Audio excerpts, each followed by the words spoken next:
feel? What do you feel now that you have captured and brought this forward? We've also gone backwards a little bit. Well, firstly, thank you all for coming, and it's the greatest opportunity for me because I never thought of myself as a true musician to begin with.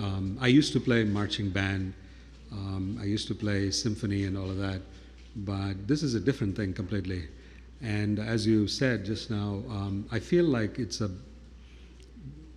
maybe a good step to the next level, in the sense that when I started learning from the very beginning, when my Guru Prasant, when he started teaching me, it was very crude and it was very unlistenable. And from there, to incrementally bring this to where it is now, I think it's maybe in a scale of 1 to 10.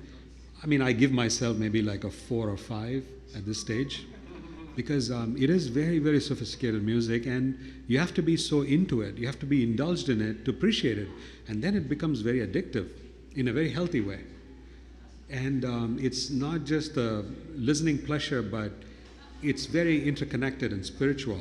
I'm not religious at all, but there is something more to it. Like, for instance, the way I look at the light, the lamp there, the way that flame is, you look at it differently. It calms you down. It's very fulfilling, harmonious. So it's beyond what it is. And I used to play the keyboard hours together at night sometimes before. And the electronics got to me. I mean, one day I just kicked them all. I couldn't take it because somehow it became stale. However, in this instrument, and I'm playing Carnatic more and more, I never get tired of it. I'm only physically tired of it. My lips get burnt, or I'm sleeping basically in the car. And then I'm like, okay, enough is enough, go home. So until then I play, and so that's the best experience, I think. It's a very rewarding experience. And then the daytime I'm working, I'm driving to meetings, and I hold the steering like in my foot, and I'm like playing. So then one day at CHP, California Highway Patrol, I was like almost like focused in playing, and I didn't realize he was right next to me.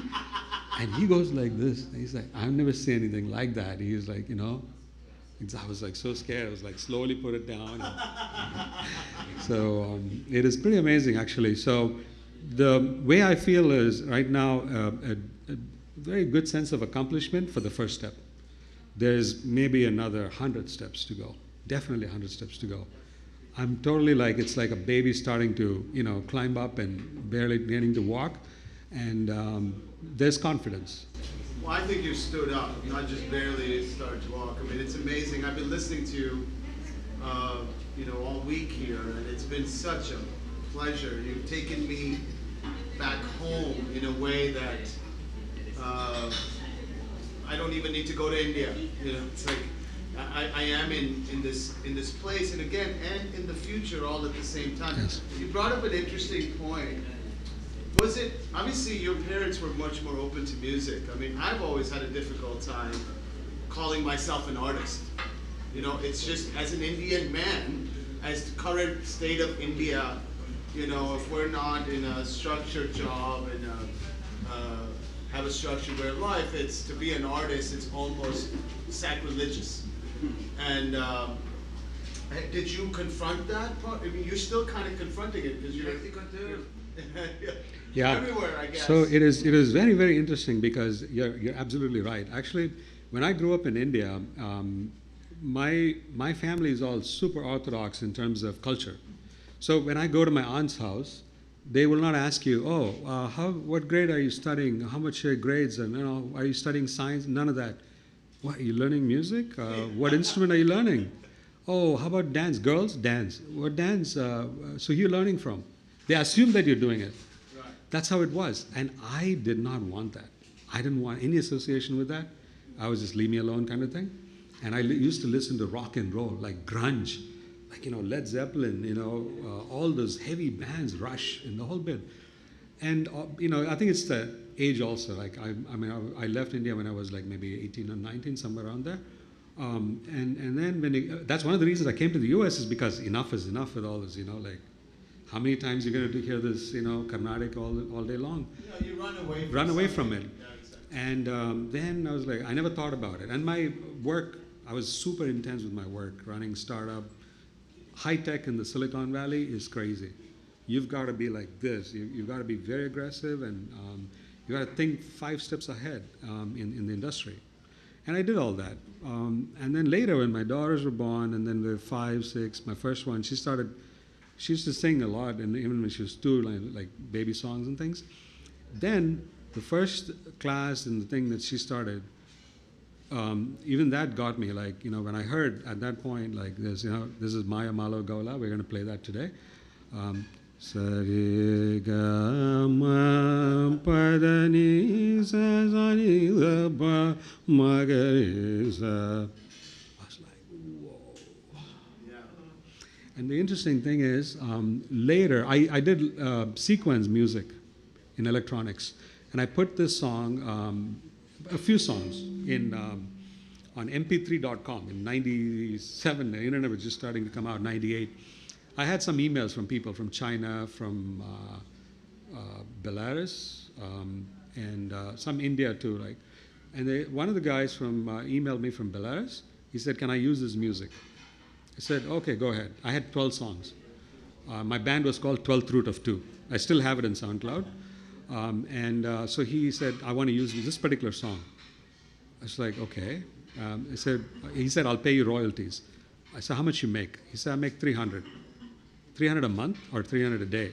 He said, 300 a month. I said, "Look, I don't need it. You keep whatever. What's he going to pay me, $3? Okay." So I said, "Okay, keep it." But I said, look, I know you're from a place that I don't know anything about. Can you send me some music from there? He said, "No problem. Give me your address." And he mailed me cassettes, 2 cassettes.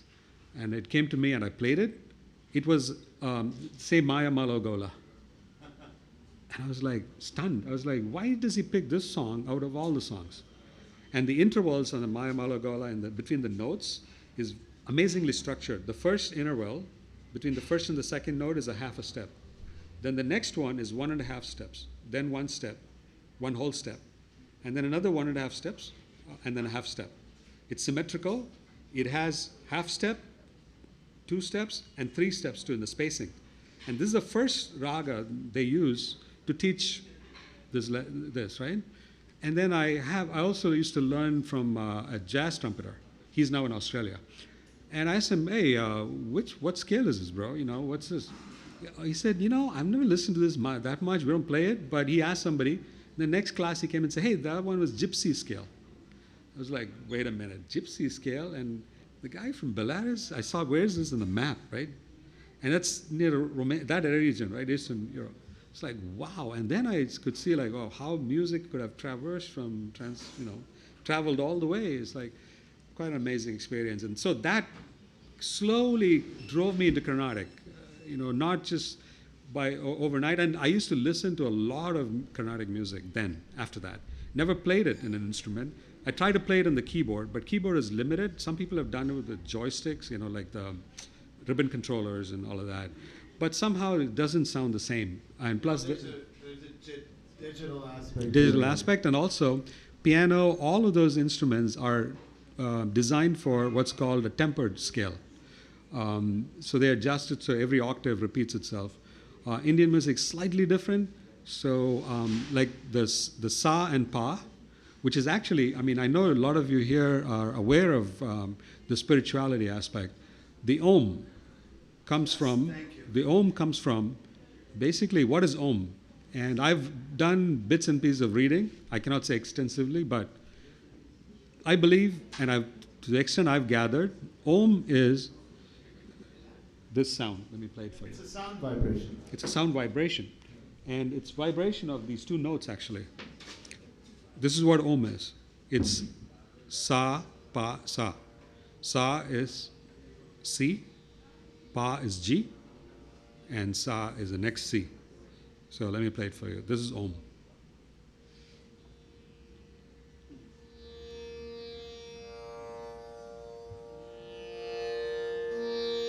And it is modulated.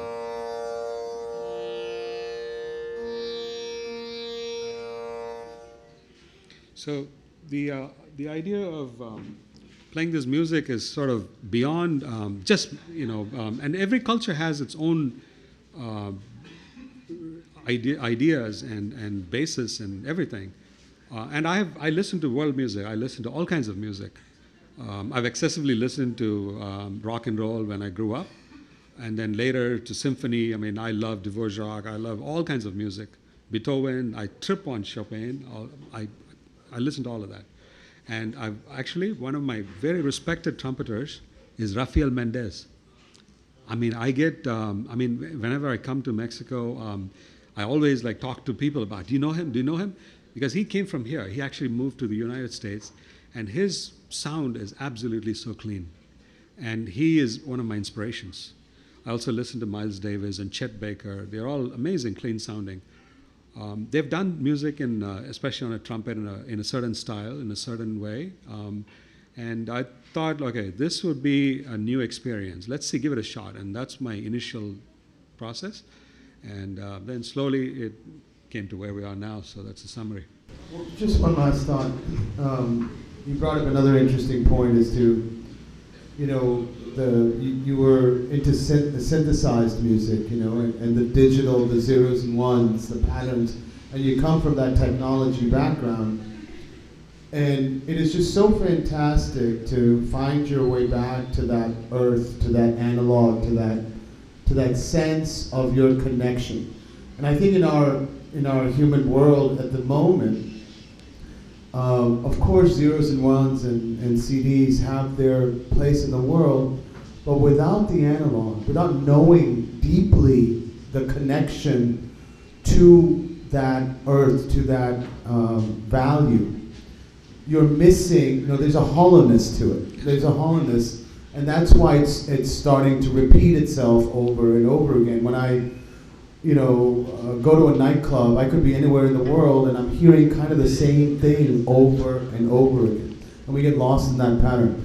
Well, it's really a pleasure to have you here on Radio TULUM. Go ahead. I want to mention one thing, though. You need to note that there is, we're not quite disconnected. It's very important to note. I still listen to rock and roll. Of course. I actually came across, Phil Collins, right? One of the albums.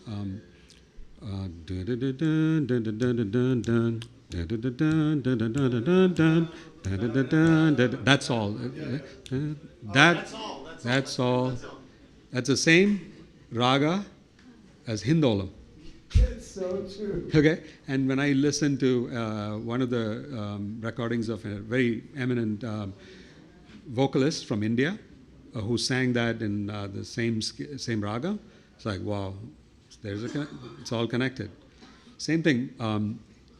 2 months ago, my daughter, who you saw on the screen now, she comes in. She's like, "Abba, listen to this." Okay, she puts this YouTube, and it's this rapper. He goes, he's rapping it, and she's putting the talam for that precisely. And then she says, "Look, triples, fours, everything," and he beautifully finishes it. I was like blown away by this. So, which means, think about this. How would he kind of get these patterns? He's not doing it randomly. He's learned it. Somehow it's transcended from wherever. Maybe it came from Africa, maybe it came to hip hop, maybe it came from somewhere. There is a connection. So nothing is isolated. So you're right about overly getting into the hip hop and overly getting into that, but that is also a form of music. There's lots to learn from that. Rhythmically, there's lots to learn from that. When somebody screams and expresses it, there's a lot to learn from that. That's pure expression. Janis Joplin, the way she sings and the way she expresses it, there is something to that. I couldn't agree with you more, and I think you bring up a more fascinating point that everything around the world is connected. Absolutely. There's a space from which the frequencies travel, and in our souls, in our time, there's only one ancient durable order, really, and it's called humanity. And it's all interconnected. Those frequencies have traveled through us, and nothing is wholly original. It all is a traveling pattern. My point was just, that I met a 19-year-old boy who has never heard anything more than electronic music. Correct. And I'm just saying Yes. that we need to make sure that we have a sense of history, a sense of analog to make the digital even Absolutely. worth more. In fact, it's actually coming more. I think people go through experiences. You know, I've been in the tech field for very long. You remember how people used to chat in 5 windows on AOL? Okay? They were so indulged in it, like they wouldn't even leave their desk, right? But now it's like so reduced, and they do it on a more, okay, when I want to, I do it. Things go in cycles. And already in the US, I'm hearing people going to records. People are trying to come back with records. And one of the projects that actually where Reed and I met, and with his brother Jonathan, was one of those projects where he went and recorded different artists around the world. CAMILO was recorded that way from like maybe 10 years ago. And that was one of the ideas, that we bring his ancient instruments, or traditional instruments, I should say, to more visibility, to more awareness. You know, kids just listen to rock and roll or punk or whatever, right? But trance, and there's all kinds of things happening, right? But over time, I think everyone realizes that, okay, there's other things, and slowly they do come together. But there's one thing for sure, anytime you use a basis of music which has been developed in a very structured way, like Carnatic, where everything is measured. Music is a very systematic thing. That's one of the reasons I really appreciate it and I love it. When you are building that and when you're using those bases, you'll sound good. That's the way it works. It's like building something by measuring it and painting it with the right colors of the palette, not using randomness. There's something to it. That's the way our psychology works. All right, without further ado, I'm going to turn this over to the music. The music. Camilo, thank you for reminding me to do this. I love you very much. Leo, thank you for coming along for the ride. And Venkat, we're so blessed to have you here. Let's get to the music. Absolute Here pleasure. Thank you very much. Radio TULUM.